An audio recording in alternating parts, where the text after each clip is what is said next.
Hi అండి, అందరికీ నమస్కారం. Welcome back to my channel. ఈ వీడియోలో ఏపీ ఉద్యోగుల విషయంలో కీలక నిర్ణయం అయితే తీసుకోవడం జరిగింది. సో కొంతమంది ఉద్యోగులను అయితే తొలగించడానికి ప్రయత్నాలండి. ఏపీకి కొత్త అర్థాన్ని చెప్పిన చంద్రబాబు. సో వివరాలు అయితే వీడియోలో తెలుసుకుందాం. వీడియోని ఎక్కడైనా స్కిప్ చేయకుండా ఎండ్ వరకు చూడడం ద్వారా ఇన్ఫర్మేషన్ అది పూర్తిగా అర్థమవుతుంది. అలాగే వీడియో నచ్చినట్లయితే లైక్ చేయండి.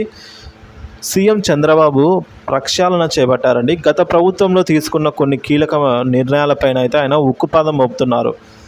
ముఖ్యంగా ప్రభుత్వ ఉద్యోగుల విషయంలో చంద్రబాబు కీలక నిర్ణయం తీసుకున్నారు. వైసీపీ ప్రభుత్వ హయాంలో ఉన్న ఉద్యోగులపై చంద్రబాబు ప్రభుత్వం దృష్టి పెడుతోంది. రాష్ట్రాల్లో పలు విభాగాల్లో రిటైర్ అయిన ఉద్యోగుల సేవలను కొనసాగిస్తూ గత వైసీపీ ప్రభుత్వం ఇచ్చిన ఉత్తర్వులను చంద్రబాబు ప్రభుత్వం అయితే రద్దు చేశారు. ఇలాంటి సిబ్బందిని వెంటనే తొలగించాలి అని సిఎస్ నీరబ్ కుమార్ అన్ని శాఖలను, ప్రభుత్వ కార్యదర్శులను, సెక్రటరీలను కూడా ఆదేశించారండి.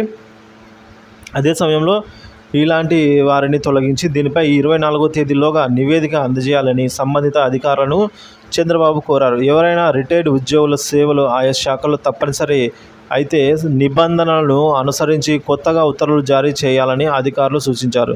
ఇక పోలవరం రాజధానిపై సీఎం చంద్రబాబు సమీక్ష నిర్వహించారు. ఏపీలో ఏ అంటే అమరావతి అని, పి అంటే పోలవరం అని ఆయన అభివర్ణించారనమాట.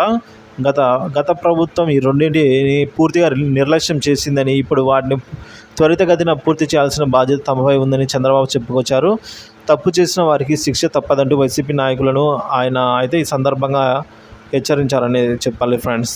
సో ముఖ్యంగా మనం చూసుకున్నట్లయితే ఈ విధంగా గత ప్రభుత్వంలో కొన్ని నిర్ణయాలు ముఖ్యంగా ఉద్యోగుల విషయంలో అయితే వైసీపీ హయాంలో ఉన్న ఉద్యోగులపై చంద్రబాబు ప్రభుత్వం దృష్టి పెట్టింది. సో రిటైర్ అయిన ఉద్యోగులను కొనసాగిస్తూ ఉంటే వారిని వెంటనే రిటైర్ చేయించాలి అని చెప్పేసి, రిటైర్మెంట్ ఇచ్చి పంపించాలని చెప్పేసి నిర్ణయం తీసుకోండి ఫ్రెండ్స్.